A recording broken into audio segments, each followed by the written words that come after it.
daawadayaal waa mar kaliya barnaamijka xisaalaha konton sheekiyo sheeko oo toddobaadyadaan idinka bilownay telefishinka qaranka waan leenahay ha ilaabina ballanteena xusuusnaada kulankeena toddobaad walba xilligan oo kale ayaanu hawada iyo soo mari doonaa haddii lahayd mo waa shayga afeefe tartaaranka had iyo jeer waan idiin raaciyay ilaahay ha idinku duwo dhigihiina ha gale markaa ka soo hidigtaan hadalhaynta qabyaaladda naxliga siyaasadda gafuurka idinku taagaya timaadaan qallada oo marqaansan oo findhicilanaya aradaha kula dhicina carruurtiiyo dumarka soo qaata konton sheekiyo sheeko waa kitaabka qisooyinka laba ka mid oo akhristo idinku qoslaya seexda haddii kale hanbaa halkan ba iga dhegeysta sheekadan hadda idiin hayo toddobaadkan ooda ka soo qaadi doono halkudhigeeda waxaa layahaa dad hadda waa dad ladnaan ma xajo dabeecadaha bini aadmiga ee ilaahay ku uumay bay ka mid tahay inuu bini aadmigu yahay midaan nicmada garan inta badan nicmooyinka u qaalisan ee bini aadmiga ilaahay siiyey ee aanu dareemin macnaheedana garan ilaa laga qaado waxaa ugu horeeya caafimaadka qofka caafimaad qaba hadda ma garto caafimaadka qiimihiisa ma fahmo waxtarka uu leeyahay ilaahay inaguma keena ilaa uu xanuunsado inta xanuunsanaysana ilaaha shaafiye maalinta far laga qabto ayuu taa ku waasha ilaahay caafimaadka marii soo celiya waxaa ka mid a nabadda oo maanta dalkeennu haysto iyo xasiloonida ilaahay inooma keeno haynaga hayee ilaa colaade dhacdo qofka waxtarka iyo nabadda ma garta macnaheeda waxaa la yaaba oo hadda ugu wanaagsan ugu qaalisan nicmooyinka ilaahay na siiyey lama tirin kale waa da'yaraanta iyo shabaabka iyo dhallinyaronimada qofku intuu da'da yar yahay ma garto anigu ma gaarnin laakiin marka uu gaboobay madaxuu caddaaday xagluhu dabcaana ee uu socon kari waayo ayuu fahmaa waxtarkii ay lahayd dhallinyaronimadu ilaahay hayna fahmsiiyo nicmooyinkiisa ilaahayna wuxuu yidhi in shakartum la asiidinakum wala in kafartum ina cadaabi la shadiid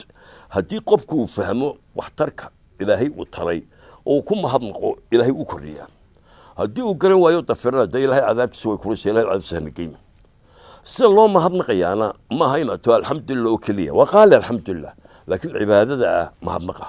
inaad tukato soonto wixii ilaahay ku faray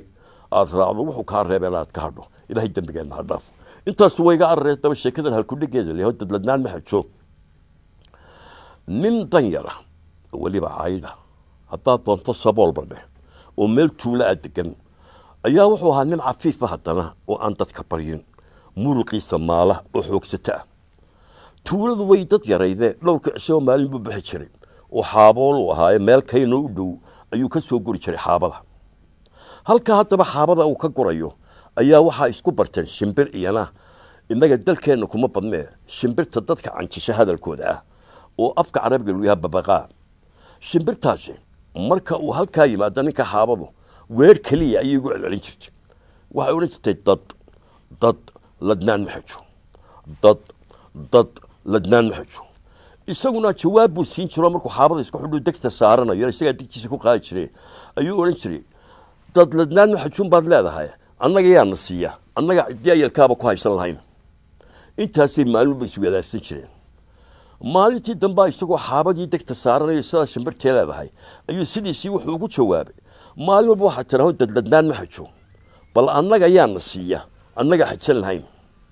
markuu isiri dhaqaaq ayay tiri waar istaag xaabadii baa ka dhacdo wuu yaabay kuma aqoon hadalkan kale waxay tiri in badan baad lahayd annaga xajsanayna laakiin maantaan kuu sheegayaay anaa ku siinaya ladnaan iyo nicmo laakiin carraga nimadeeda yoolo xajiso masuuna iga wallaanay gobo iga odhan oo aana iga dhacayn aniga ii sheeg waxay odhanaysaa geedka aad hadda laamaha ka goosatay xaabada ee aad qaadanayso caleentiisa 3 baabaco ka qaado aqalkaaga markaad tagto tun oo ridiq dabeedna biyo ku sug oo quraarad ku ruux quraarad mugeed inanta boqorka dalkiinu uu dhalay waad ogtay inan quru dhalay oo inantaasi waa tan bugta ee loo taag waayey boqorkaasina waa kii ballan qaaday aad ba ogtahay ninka inantaa dabiiba inuu inanta u dhisi doono dhaxalka boqortooyadana uu yeelan doono dawadaa inantu ha ku maydhato inantu idaa caafimaadi doonta halkaasaa lagu dhisi doonaa ina boqor baad guursan halkaasaad istaagi dee xajiso hadalkiiba kamuu sugan intuu xaabadii tuuray ayuu caleentii qaatay 3 baabaco big buu leeyahay aqalkiisu tagay waa nin baahan markiiba uu tumay oo ridqa wuxuu ka dhigay tixiin quraaradii ay sheegaysay ayuu biyo inta ku subay waa ku raxay waa fureeyo orod bishliga dee laba qayd buu xidhay kaba dhamaaday iyo nin dee boqor u taga maahe markuu soo dhawaaday boqortooyada kadikeedii ayaa askartii istaag maanta ma hamaanintii masaakiinteena waa la siin jiray boqorku qaabil mayor iska tag waan miskiin mehe dawrsanaya da maxaa tahay baa waxaan dawaan sidaa buuri inanta bogta ee boqorka aan ku dabiibayo askartii waa qoso soo yidhi oo adigana hungura ka hayeenanta warbuu naga hayaa dawadii waan isnaana sii daayay amar bay qabeen boqorku dareyn inta soo jeclaa in kasto dawo sii daayay dawo sidaba soo daayo yidhi way ka hayeen boqorkii bay u geeyeen boqorkii ma la sheekaysanaya ayagu war maxaa kana muxuu doonaya markaas ilaa wuxuu sidaa dawo wuxuu yidhi inanta ayaa dawadeedu wada uu qoslo ninba ka boqol u taliye kana muxuu leeyahay dawasa wabal halkan fadhiiso quraarta qaado habla u geeyeen inta la joogo markaas uu quraaradan dawada ku jirta boqor inanta loogu mayro way caafimaadaysaa wabal sida uu leeyahay sheegay buu isagoo yeesaya dawadii markii wax yar la maqnaaba inan ordaysaa timi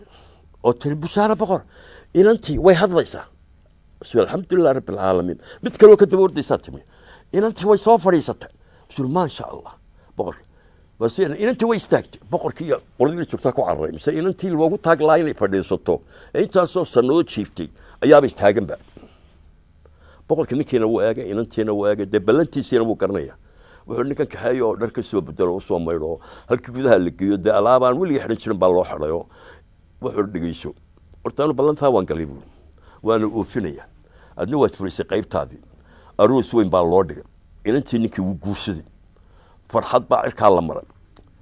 muddo markuu qabay ee dee uu ladnaaday ayaa waxaa loo dhiibay markiiba horta mafaatiixdii qasrigoo dhan maqsin yar mooye intii kale mafaatiixdoo loo wada dhiibay mafaatiixdii ayuu qaatay ninkii muddo markuu joogo cabasho ayuu bilaabay ninkii boqorkaha inantiisii uu qabay buu habeen bawcawda uu yidhaha aabbahaa iguma kalsoona ima jecla shisheeyunbuu iga dhigay hadduu aniga aan imankiisii yahay oo jecel yahay muxuu miftaaxa iga haystaa miftaaxan halay siiyo inantiiba ku tuwa mala bixisaa ku wade ninkani meeshiisa isagaa leh qasrigii dhammaana wuu ku siiyey dalkoo dhanna adaa xukuma maqsinkaa yar hadduu la halay maxaa kaa kale may waa kalsooni darro waanu igu kalsoonayn u tag aabbahayo waxaad ku taha inanka miftaaxana sii war anigu odhan maaye ilaahay hadduu nicmadan ku siiyey iska daa maya buuri joogsan maayo dabeedna inantii waxaa yeeshay markii dambe waxay tahay anigu u tegi maayo annagaaba u tegayna iska daa buuri galabtii dambe boqorkii oo la taagan rag askara ayuu u yimi isuu boqor aniga iguma kalsoonid bilaash baad i tahay inankaygiyo inankaagina miya shayn baad iga dhigaysaa asuu dhahaye war maxaa kugu dhacay suu haddaad igu kalsoon tahay maxaad maqsinkaa yar igala hadhay miftaaxiisa base maqsinkii baa doonaysa miftaaxiisa ha askartii madoo dhegeyso ninkan kaxee maqsinka uu sheegay waa kan miftaaxiisiiya u fur waxaa ku jirana sii kadinkana ka saar waa la soo kaxiyey maqsinkii baa la keenay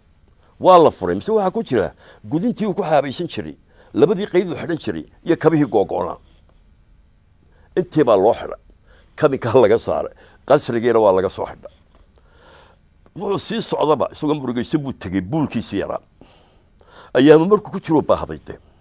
wuxuu u baahday inuu been noolaado wuxuu tegey kayntii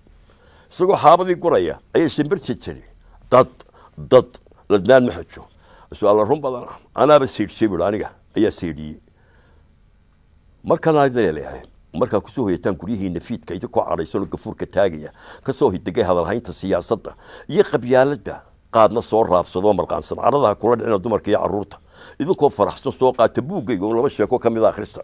waxaa idin leeyahay ilaabina ballanteenna xusuusnaada kulinkeen